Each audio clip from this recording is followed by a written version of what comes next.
Hello and welcome back friends. Today we are going to discuss CPC, Civil Procedure Code, which is the one of the most important law because मतलब जो भी आपके civil के जो suit होते हैं या पिटिशन होती है और जिसमें जो प्रोसीजर यूज की जाती है वो CPC से यूज की जाती है।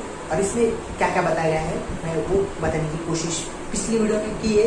आज जाके आप देखिए और समझिए। सो इस वीडियो में मैं आपको बताऊंगा चैप्टर फर्स्ट, जो कि मैं डायरेक्टली ऑर्डर से शुरू करूंगा।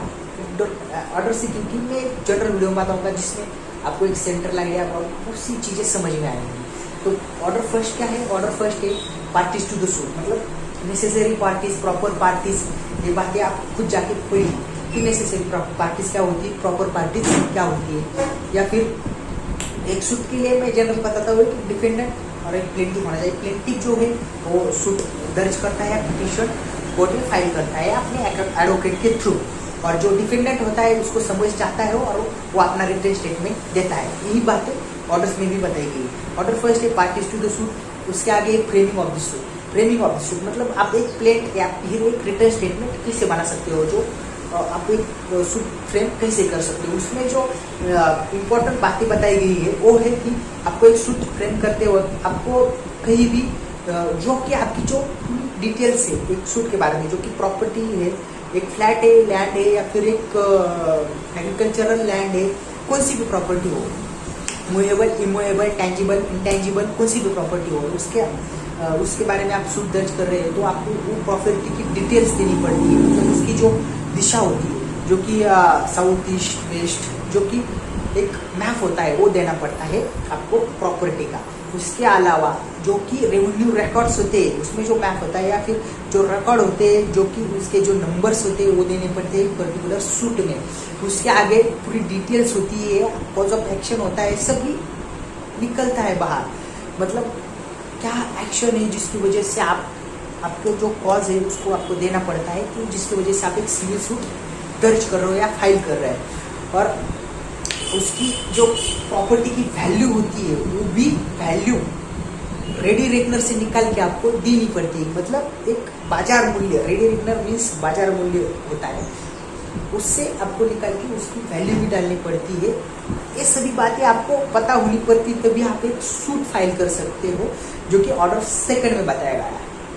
और इसके आगे जाके आपको लास्ट में जो होता है प्रेयर क्लॉज होता है, उसमें प्रेयर करनी पड़ती है। आप कोर्ट से क्या मांग रहे हो, ट्रायल कोर्ट से आप क्या मांग रहे हो, civil court, junior division, senior division, session court, high court से आप क्या मांग रहे हो, इसके लिए एक प्रेयर होती है और वो प्रेयर करनी पड़ती है सूट के लिए। इसमें भी अपील होती है, वो बातें मैंने ऑलरेडी आपको बता दी है।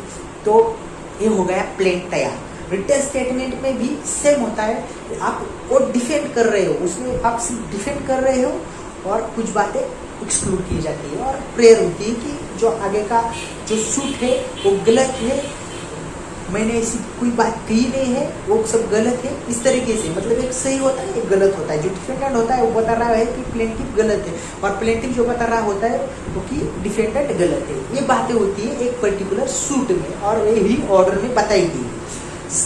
थर्ड जो आता है वो होता है समन्स। मतलब आप एक प्लेंट जब कोर्ट में देते हो, मतलब एक केस दर्ज करते हो, तब कोर्ट क्या करता है, समन्स भेजता है डिफेंडेंट को। डिफेंडेंट 4 से लेकर 10 हो सकते हैं, 15 हो सकते हैं। कुछ कॉर्पोरेट बॉडीज भी डिफेंडेंट हो सकती है। कॉर्पोरेट बॉडीज के बारे में मैं आगे चल के आपको बताऊंगा। सो ये जो डिफेंडेंट्स होते हैं उनको हम समन्स भेजते हैं, नोटिस भेजते हैं बेलिफ के थ्रू।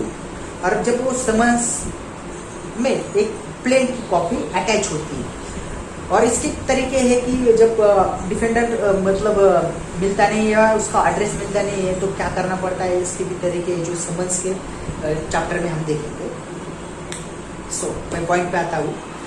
और उसके आगे जो होता है, उसके आगे जब डिफेंडेंट कोर्ट में हाजिर हो जाता है, जो टाइम और प्लेस बताया गया होता है एक समन्स, तब हाजिर होता है और वो एक वक्त मांगता है कि मुझे रिटर्न स्टेटमेंट के लिए एक वक्त दो। एक जो अर्ज होता है, अर्जी होती है, वो कोर्ट में देनी पड़ती है उसके लिए, और वो अपना रिटर्न स्टेटमेंट देता है। वहाँ से हियरिंग शुरू हो जाती है, वहाँ से हियरिंग शुरू हो जाती है। मतलब प्लेंट आता है, रिटर्न स्टेटमेंट आता है, और 6 है, 7 है, 8 है इसमें। और देन आता है अपीयरेंस ऑफ द पार्टीज, मतलब आप अपीयर हो जाते हो कोर्ट में। अगर नहीं होता है क्या होता है, एक्स पार्टी डिसीजन आ जाता है कोर्ट का। और अब जब हाजिर हो जाते हो तो उसके बाद ट्रायल शुरू हो जाती है। मतलब आपको डिफेंडेंट जो होता है वो रिटर्न स्टेटमेंट कोर्ट में देता है और उसके बाद ट्रायल शुरू हो जाती है। हम एविडेंस लिए जाते हैं, डिफेंडेंट के एविडेंस होते हैं, इसके पहले प्लेंटिफ के एविडेंस होते हैं जो कि कुछ एविडेंस रिकॉर्ड किए जाते हैं, मतलब चिप क्रॉस रिकॉर्ड की जाती है। कुछ डॉक्यूमेंट्री एविडेंस होते हैं वो लिए जाते हैं। डॉक्यूमेंट्री मतलब कुछ डॉक्यूमेंट होते हैं जैसे कि खरीदी खत होता है, मतलब सेल डीड होता है, या फिर और बहुत सी चीजें होती है जो कि डॉक्यूमेंट्री एविडेंस से कहते हैं, जो कि डॉक्यूमेंट होते हैं। सो सेकंड जो मतलब पब्लिक और प्राइवेट डॉक्यूमेंट भी इसमें आते हैं, जो मैं एविडेंस में आपको समझाऊंगी। पब्लिक और प्राइवेट डॉक्यूमेंट क्या होते हैं, डॉक्यूमेंट्स क्या होते हैं, बहुत सी बातें एक वीडियो में नहीं समझा पाऊंगा, बहुत सी वीडियो लगेगी उसमें मैं आपको समझाने की कोशिश करूंगा। सो ये हो जाने के बाद चिप होती है, क्रॉस होती है, डिफेंडेंट के प्लेंटिफ के एविडेंस रिकॉर्ड होते हैं, डिफेंडेंट के एविडेंस रिकॉर्ड होते हैं। सब हो जाने के बाद कोर्ट अपना डिसीजन देता है, उसे हम डिक्री देते हैं, उसे हम जजमेंट कहते हैं। जजमेंट आने के बाद जो कि बहुत सी ऑर्डर्स दी गई है, ऑर्डर 14 है, जिसमें कोर्ट को इशू फ्रेम करने पड़ते हैं। कोर्ट खुद रिटर्न स्टेटमेंट प्लस प्लेंट देख के एक इशूज फ्रेम करता है, मतलब प्लेंटिफ जो होता है, प्लेंटिफ ने जो प्लेंट दिया होता है वो पढ़ के कोर्ट इशूज फ्रेम करता है और उसके सहारे जो केस है आगे बढ़ती है। उसके बाद सब जो होता है रिकॉर्डिंग ऑफ एविडेंस, वो होने के बाद जजमेंट आता है। सो ये सब बातें ऑर्डर वाइज बताई गई, ऑर्डर वाइज बताई गई है। ऑर्डर वाइज मैं बताऊंगा, मतलब सिंपल तरीके से बताऊंगा, सभी बताऊंगा। ऑर्डर 6 जो है वो है pleadings. Pleadings includes plaint as well as return statement. और जो ऑर्डर 7 है, मतलब प्लेंट और रिटर्न स्टेटमेंट से जो बन के होता है उसे हम प्लीडिंग्स कहते हैं। सिंपल डेफिनेशन दी गई है ऑर्डर 6 में। ऑर्डर 7 है वो है प्लेंट। प्लेंट क्या होता है, प्लेंट कंसिस्ट क्या क्या करता है, उसमें क्या क्या जरूरी बातें होती है जो मैंने बताई कि मतलब जो दिशा होती है, उत्तर पूर्व पश्चिम दक्षिण, जो ये दिशा होती है वो सभी दी गई होती है एक रिटर्न स्टेटमेंट में, एक प्लेंट में। सो ये सभी बातें होती है ऑर्डर 7 में, इसके बारे में बताया गया। रिटर्न स्टेटमेंट में डिफेंडेंट में सभी बातें डिफेंड की होती है, आप खुद को डिफेंड करता है और वो अपनी रिटर्न स्टेटमेंट देता है। So I think this is enough for this video.